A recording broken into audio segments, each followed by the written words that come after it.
Twitter event. It's not going to end well. But it's nice. It's nice to see people laugh after so long, right? I've been growing my hair out over lockdown, actually, or over Corona, I should say, all of it. And one change that's happened over this period is that people think I look like an undernourished, malnourished Jason Momoa. Right? He's the guy who plays Aquaman, which makes no sense because he's so brown underwater, right? Like, how is Aquaman brown? How does he get a tan? The other comparison that I often get now with the longer hair is that of a well-fed Jesus Christ. Now, this Jesus Christ business got me doing a lot of research because I was like, what else is similar between Jesus and me? It turns out that his height is between 5'1" and 5'5", according to scholars and scientists on Christianity.com. Okay? You can go look at this. But they also had the caveat that we can never verify this because he's still alive, but in heaven on the right hand of God. And I'm like, shit, they really covered their bases. Like, here is all this detail. And he has a 4-inch window, right? Like 5'1" to 5'5". It's like saying after I die, 300 years later, I'm like, between 5'8" and 6 feet. Right? Like, imagine what you would feel about me. Like, either he was really fucking short, like a dwarf, or he was just like Jason Momoa, basically, right? The more common comparison that I got, like, before I grew my hair out, was that of a member of the Taliban. And, you know, the 3 most common groups of people to profile me in that way were, the first one was, I guess, people on public transport, mostly in America. This was when I lived in California.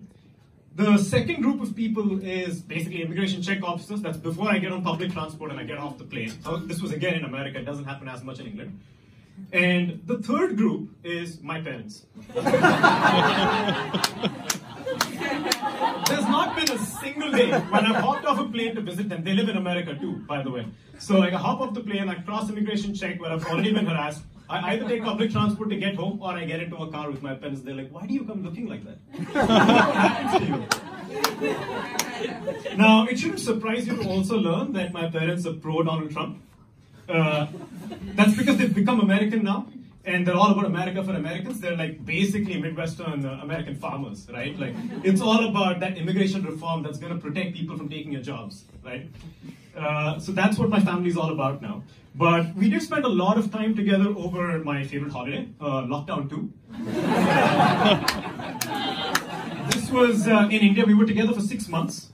And basically what happened was my mom got COVID. And it really brought the family close together because when we all left to go back to, like, me, in my case, London, in my mom's case, America, we went back as terrorists because my mom is now a bioterrorist, right? Like, she has the Delta within her to spread in that country. So it's really brought us closer together. But coming back to London for me has been quite nice because over here, no one really harasses me at immigration check because the terrorists over here don't have beards.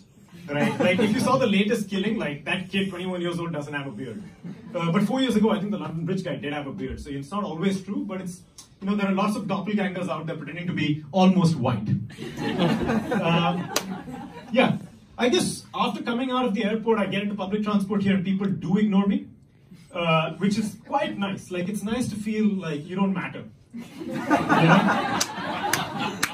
And not everyone's safe. But this reminds me of the time when I was in India. So this is the last story that I'm going to tell you guys.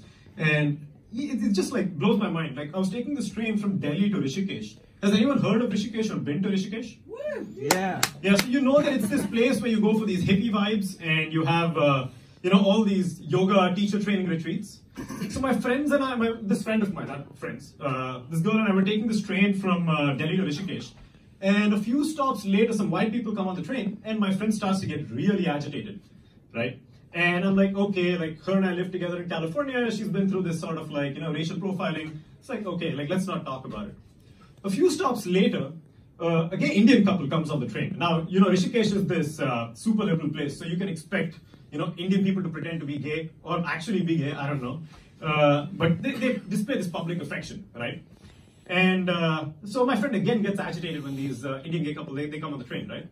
And a few stops later, this Muslim pair, they just come on the train too, and they're sitting right across from us. So if you've been on a train in India, you know that there are benches across, just like how Katie and Pablo are facing me.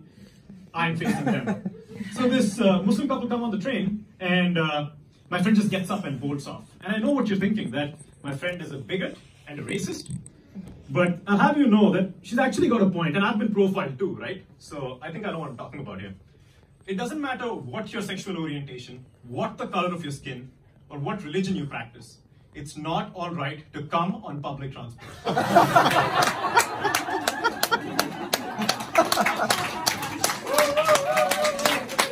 Well, a lot of my friends have found that joke funnier a second time.